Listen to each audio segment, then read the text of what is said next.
Here's devotion 762.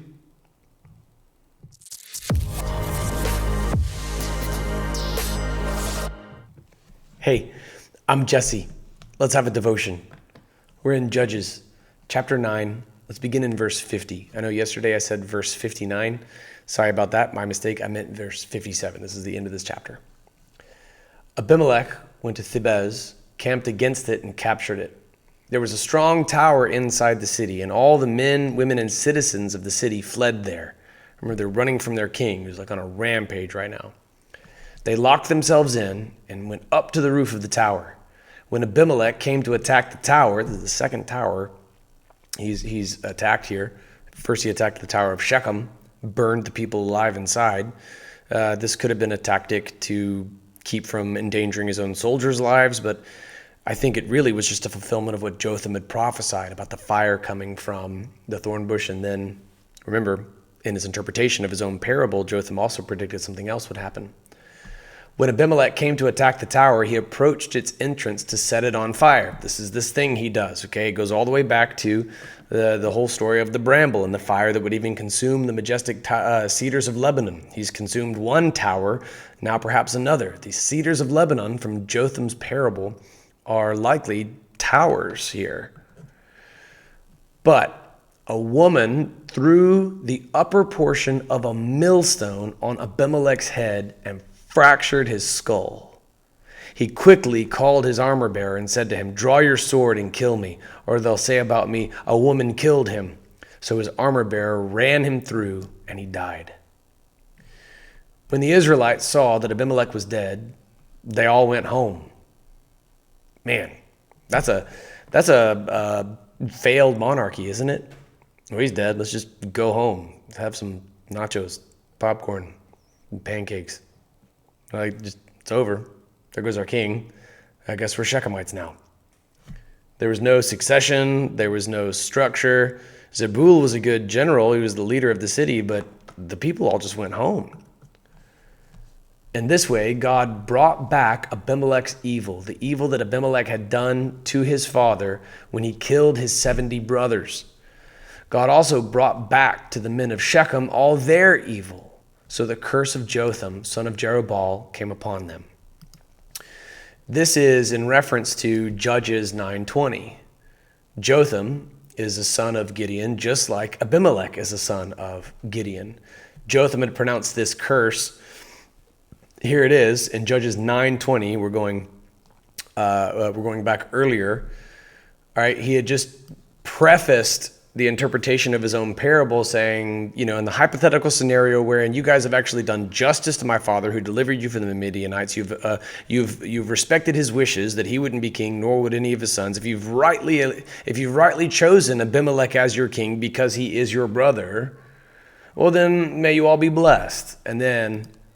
But if not, may fire come from Abimelech and consume the citizens of Shechem and Beth Millo, and may fire come from the citizens of Shechem and Beth Millo and consume Abimelech.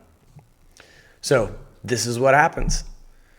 He literally used fire.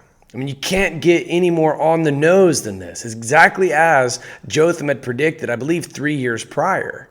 And now the very fires that he spread would lead to his own death. It started with Gaal showing up in town. They throw a party for him. He leads a rebellion. Zebul, the ruler of the city, sort of acts as a double agent here and then turns on Gaal. And then Abimelech, being Abimelech, way overcompensates and kills all of these men, all of these Shechemites, and then chases them to another town. He figures out where they're all staying and then follows them and kills all the people who are going there. He then cuts a branch off a tree, and in an oddly exemplary, showing of leadership, he says, "Do what I'm doing," but it's to the most murderous, genocidal effect ever. It's an act of murderous arson as he sets fire to a tower where people are trying to take shelter from him.